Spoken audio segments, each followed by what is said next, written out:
Welcome back to part 2 of Battle of the Bosses, here with Borussia Mönchengladbach. I'm Locus Tune, I'm here with our usual partner of this, Elmo. There you go. And if you haven't seen part 1, please do go and watch that first of all. It explains a little bit about the save, the series, and Elmo's part 1 is linked in that as well. And his part 2 is linked down below, so go give that a check out as well. So we've played half the season now. And the start of the season for both of us was pretty mixed, wasn't it? It wasn't great. Yeah, but we only had three. Yeah, we had three league games. 3 league games in the cup game.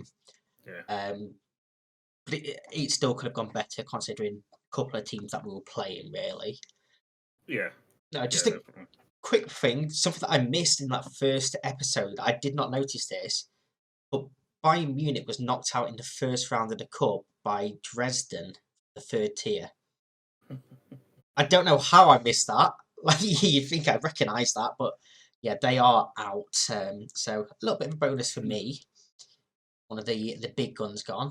And we've just finished the January transfer window. I've been busy. I've been very, very busy. We've had 7 players leave the club, 6 of them permanent, and 8 players come in. Wow. But 2 of them permanent. So, should we have a look who's come and gone? First of all, on the outgoings, Jan Sommer, of course, the initial goalkeeper. I signed Livakovic to replace him. He's joined Sparta Braga for £5 million. 5 million is valued a lot more than that, isn't it? He's 33 years old as well. On my game, I'm sure he's valued at like 17 million. I don't care. I wanted him out of the club. He was moaning about not playing. So I mean, it's like Benzema. You wanted him out at club just for the sake of getting him out at club, not because he wasn't a good player or anything. It's because you brought somebody in to replace him. yes, Even though he was good enough to be in the net for you. he was, but I didn't want You him, just had so a he's gone. vendetta against him because he wasn't Livakovic. Yeah, pretty much. Tony Janskul, Tony joined Frankfurt for £1.8 million. He's a 31-year-old centre back. I think both of us said we'd try and upload him in the summer, if I remember. Yeah. And I've finally managed to get rid of him. 1.8 million I was quite happy for as well. That was sort of like his upper range of his value, I think, during the January window. So was very happy to get rid of him.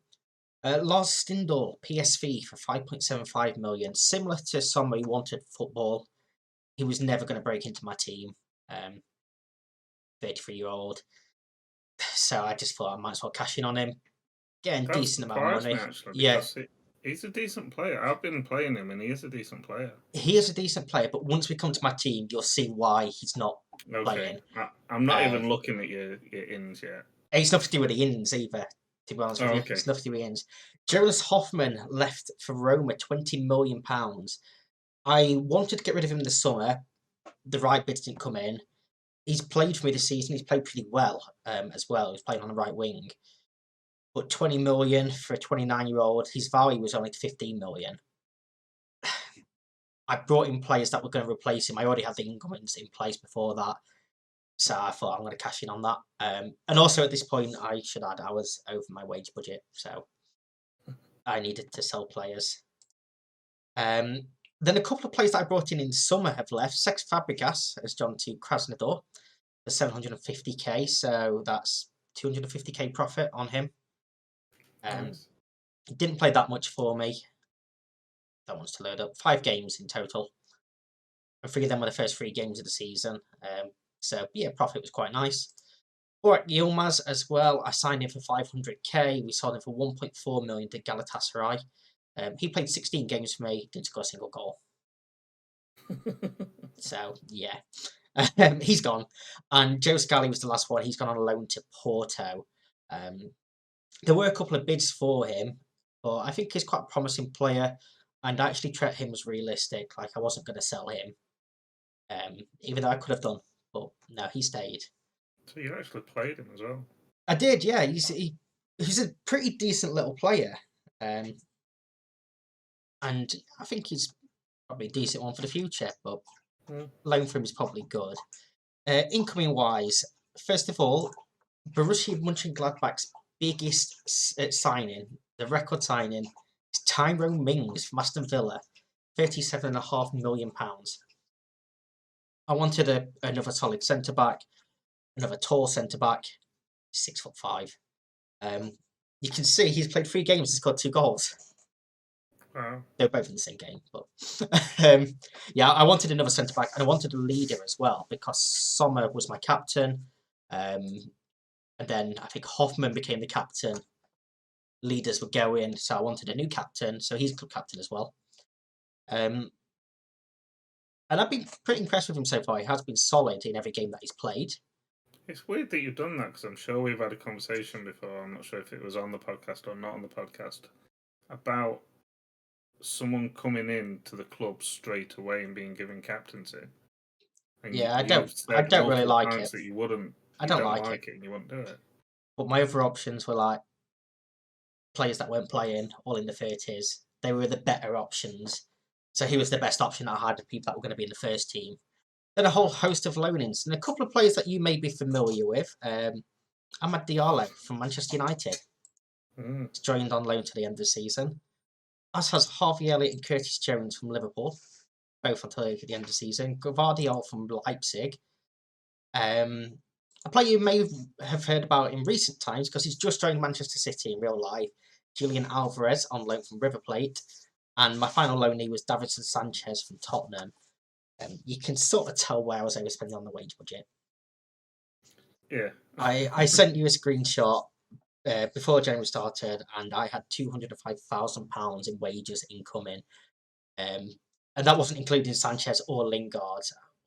Sanchez is 65 grand. And Jesse Lingard has joined, £5.5 million. He is on 65 grand a week. He was initially a free transfer. I'd agreed a contract for the end of the season. Press buy now. Yeah. So he's joined as well. So yeah, a whole host of loanees, a couple of permanent signings. I was pretty happy with the incomings this time, to be quite honest with you. You say Diallo and Elliott both can play right or left. That's one of the reasons why Hoffman was leaving. Yeah. Jones obviously can play centre back. Alvarez can play anywhere across that front four. Sanchez can play centre back. Gvardiol can play anywhere across the back four. It was a bit like a depth as well in the club. We had a conversation as well that there's no rules in Germany about the amount of loanees that you can have. So I just thought, right, I'm going to sort of exploit this and just get a load of loanees in then. Not paying as much in wages as I would have been. So yeah, I brought all them in. I'm going to show you my squad before I show you my competition so far. Okay. So this was my team for the last game. See the amount of loanees in there. Only 2 of them actually play for Mönchengladbach in real life. That's Elvedi at right back and Marcus Thuram. And he's the reason why a couple of players weren't playing. 15 goals in 20 appearances. Wow. He has been banging them in. And he wasn't even starting at the start of the season, but he came in for some appearances, just kept scoring. See, I struggled with him because at one point he went like 2 or 3 games where he just wasn't scoring, and then he said that he deserves a better contract, and I said no, and I don't know if you saw my tweet Yes. that I posted out recently where he said that he was going to go and tell the others how I'd threat him. Yep. I thought that was a bit childish, but yeah, so he's not played that well for me at all. So Yeah, I mean he's been a breath of fresh air for me. Absolutely incredible this season. And yeah, it was just undroppable. Let's say players wanting football, and say I'm not going to get rid of him. So I just noticed the clean sheets one isn't on here. Livakovic has 4 clean sheets in 20 appearances. nice. Which is sort of telling of how my form is going. Nani has dropped out of the team. He has been atrocious. I mean, he's got 5 assists and 1 goal, but his average rating is 6.53 from 18 games. He has not been a good signing at all. Ross Barkley, on the other hand, has been pretty decent. 2 goals, 3 assists for him. 6.9, but you can see the amount of players I've got in the 7s and above average rating. So I'm pretty happy with this team. I am pretty happy with this team. I And mean, you've got Ross Barkley that's played 4 more games than Nani, 2 less assists and 1 more goal. yes, but then also the average ratings. And Barkley is playing as a deep line playmaker. Okay. He's not in the squad to score goals. And none of them have been penalties either. They've both been from open play. But I mean, Alvarez has only played 3 games, but he's got 4 assists already. He's been a pretty nice incoming as well. I considered playing him up top, but actually the points for goal scorers, Thuram has to be my main striker. Just show me your tactics. So I am playing. It's just that when you were saying about Alvarez and he says he can play across the front 4, I'm like, did he really mean the front 4? Yeah. But now seeing how you're playing it, yeah. So this is the same tactic, adjusted a little bit for the team that I've been using in the round the world change travel save. So I just imported that and I just changed some of the roles to fit the players here. Yeah. But yeah, he can literally all the way across. He's better as a striker, but he's still pretty good in all of them positions anyway. So yeah, that's the little tactic I've got. I've actually just tweaked this recently at the start of the month as well to make it a little bit more attacking, which may or may not go too well. But I'm going to show you the cup first of all. So the third round is happening today in game. Like I'm literally ready to play the game, and you'll know that I've already made it through the second round. We beat 1860 Munchen only 1-0. Only 1-0. It was Yilmaz actually. Obviously, the little briefing only shows you his league goals. That was the only goal he scored, was in the cup. They had a goal ruled out in the 91st minute as well. I was perhaps a bit lucky. And just looking at your team for that game is completely different to your team now. Yeah, it was. I mean, quite a few of them were. You got Livakovic. Yeah, Livakovic, and that's it. Yeah, that is literally it. Chambers was starting until recently. He picked up an injury, and the other chap whose name I've already forgot, Ovedi, came in. And, yeah, just couldn't really get rid of him. Chambers, obviously, that versatility helps him a bit. And he's been pretty good, 7.11 average rating. And then in the league, I'm now up in 5th place. It's been quite a nice turnaround. Sat on 33 points, 5 points behind Leipzig. League title is well and truly out of reach. Dortmund are already 10 points ahead of Bayern. Wow, Dortmund. Yeah, Dortmund are running away with it. And yeah, I'm quite happy to be up in this position because in the end of October, start of November time, I was in real danger of being sacked. Wow. Real danger of being sacked. The club vision, which is now a B-, was E. And I was getting all of the messages, job at risk, risk being sacked if losing this game. And I don't particularly know why, because we haven't really had a bad run at any point. Obviously, we last saw these first 3 games. Union Berlin was the last one. Beat Bielefeld, drew Wolfsburg. Perhaps a bit disappointed to draw that one. You haven't had a good one either, have you? No, not particularly. You've got 3 wins in a row. That's probably your best. Yeah, a couple of 4 games unbeaten, but not particularly fantastic. Wasn't surprised to lose to Borussia Dortmund at all. Yeah. We drew Leipzig 0-0 and drew with Bayern Munich again. So 2 draws against Bayern Munich this season. I mean, it probably explains a bit about their form and where they are in the league. Oh yeah, they're 10 points behind Dortmund, so... Just the 7-0 against Frankfurt with Lewandowski scoring all 7.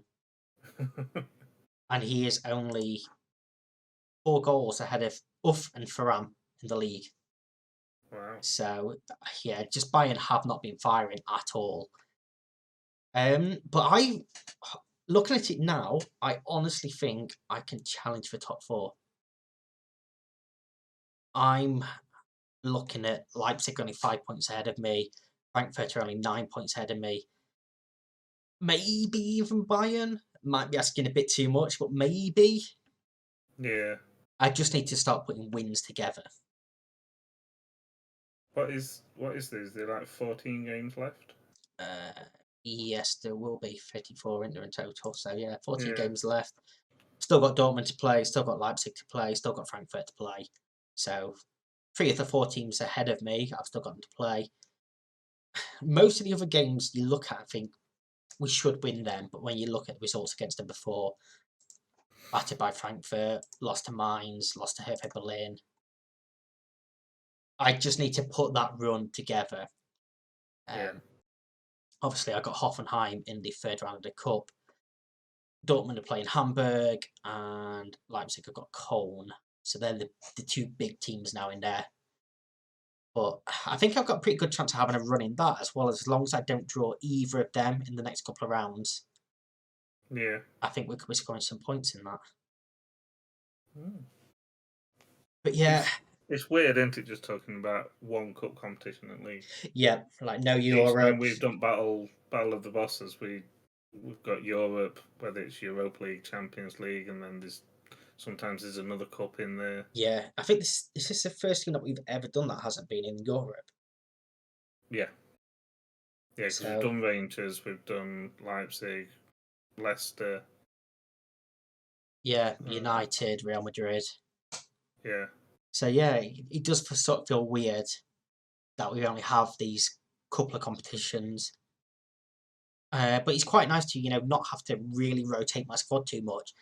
Once we're in good form, I don't have to worry about, we've got a game in 2 days, we've got a game in 2 days.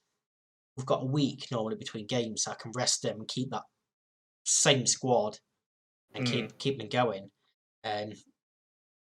Lingard is probably going to drop out. It'll be interesting if next time we do like a team that isn't at the top and isn't in Europe with European money, that you can't have this many loanees, because that is one of the reasons why you're doing so well.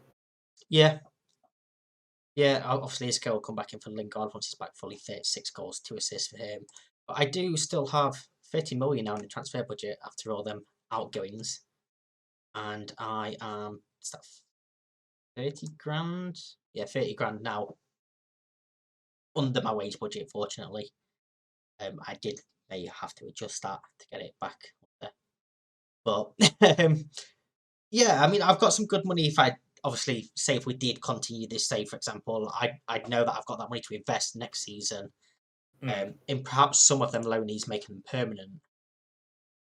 But yeah, I'm very, very happy with my squad at the moment. I wasn't saying this a couple of months ago. I guess it depends on the future optional buy clause that you've got. Yeah, I haven't done that with any of them. Okay. Sanchez is the only one that I've got in that has a buy clause in, and he is 30 million. Okay. They wanted a mandatory 22 million. I didn't have 22 million at that point. So I'm like, okay, we'll make it optional. I'll give you 30 million instead. And they accepted it. So, but honestly, I don't think I'd sign him permanently. And not for 30 million, because they only wanted 22. So I waited for loan to end and I'm off 22. Yeah. Tis Tottenham after all. Sorry, any Tottenham fans. No, not apologising. But yeah, I feel semi-confident for this season now. I've got a striker that's scoring goals. I'm still in touching distance for a top 4 finish. Potentially good run in the cup. I'm feeling pretty confident now. I think that's all I've got to cover in this one. Obviously, the next update will be the end of the season. And the actual scoring between us. So, like I say, go and take a look at Elmo's video down below on his channel. Go and see how his team's performing, who he's brought in. Have a look what we've done different, because that's the thing about this save is it's what we do different and how it affects the teams. And we are both very different in the style of play, the formation, the players we bring in. Yes, we are. Like, even if this wasn't a challenge, this is a sort of an interesting save to do, to see how teams react to different Yeah. styles, because like I say, it's the exact same save file, so the potentials are exactly the same. Or It the is weird how different it can be yeah, because, like you say, it's the same save game file, and I'm not giving any hints because I don't know. But just looking the fact that Munich are 10 points yeah, behind Dortmund, and obviously in our video yeah. we'll see how they're doing in my save, but I don't think it's that bad. They're out of the cup. They did finish top of the Champions League group, but they're out of the cup. Um, Mm. but the thing is, they haven't particularly played that bad. They've only lost one league game, and that was against Dortmund. That's the only league game they've lost. It's just the draws that are killing them. Whereas Dortmund, it's virtually all greens. They lost in the Super Cup to Bayern.